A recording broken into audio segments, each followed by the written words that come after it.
Kaugnay naman po ng Senate Blue Ribbon Committee hearing na gagawin ngayong araw tungkol sa pork barrel scam, makakapanayam natin si Senator Bam Aquino. Magandang umaga po, Senator Bam Aquino. Good morning, Howie and Ruth. Magandang umaga. Sir, reaction muna dito sa pagsuko ni Janet Lim Napoles at ganun din itong implication po sa magiging hearing nyo.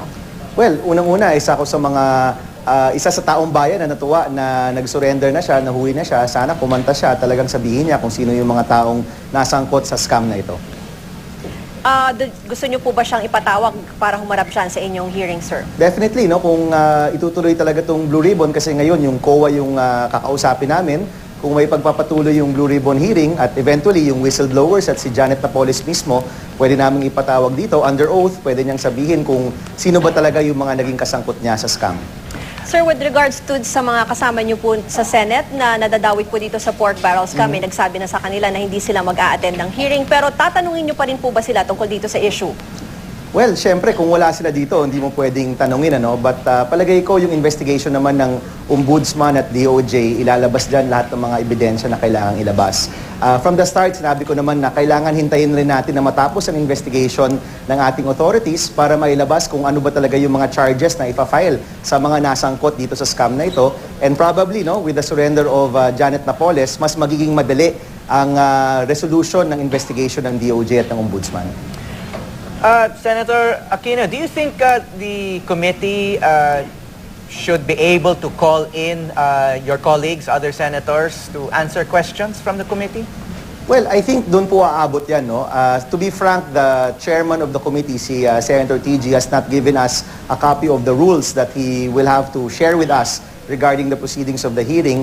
Pero palagay ko, aabot tayo dyan. Kasi siyempre, yun naman yung hinihitnatnan nito kung sino ba talaga yung mga involved, no? And probably, as this hearing is going on, in parallel, ngayon na nahuli na si Napoles, pag kumanta na yan, I'm sure yung investigation ng DOJ at ng Ombudsman will also reveal more evidence, no? So ano yung pagkaalam nyo sa posibleng parusa o kaso sa mga mambabatas na mapapatunayang involved nga rito sa pork barrel scam? Well, we'll have to wait for the charges of DOJ and the Ombudsman. Of course, alam naman natin na ang plunder, ang pera involved sa plunder is 50 million pesos. So I'm sure the DOJ and the Ombudsman will file the appropriate charges, no? But again, we have to wait for their investigation. Ayaw natin pangunahan, no? Ngayon nandyan na si Napoles, pwede na siyang sabihin kung sino talaga yung mga kasabwat. And of course, the DOJ and the Ombudsman will also have to look at the evidence and see who needs to be charged with what proper crime, no? Yeah. Ano yung reading nyo, Senator, sa public pulse?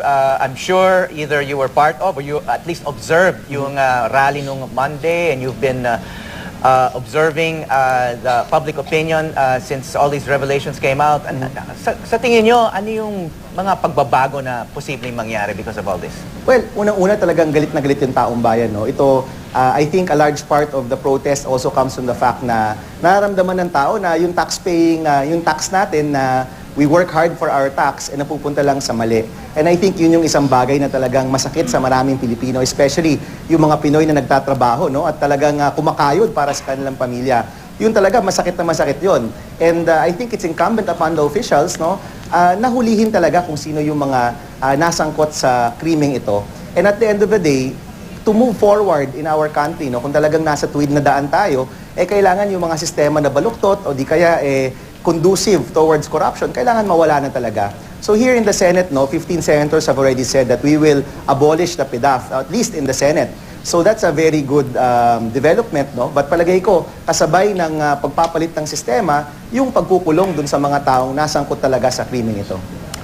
Okay, maraming salamat, Senator Bam Thank you very much. Aquino.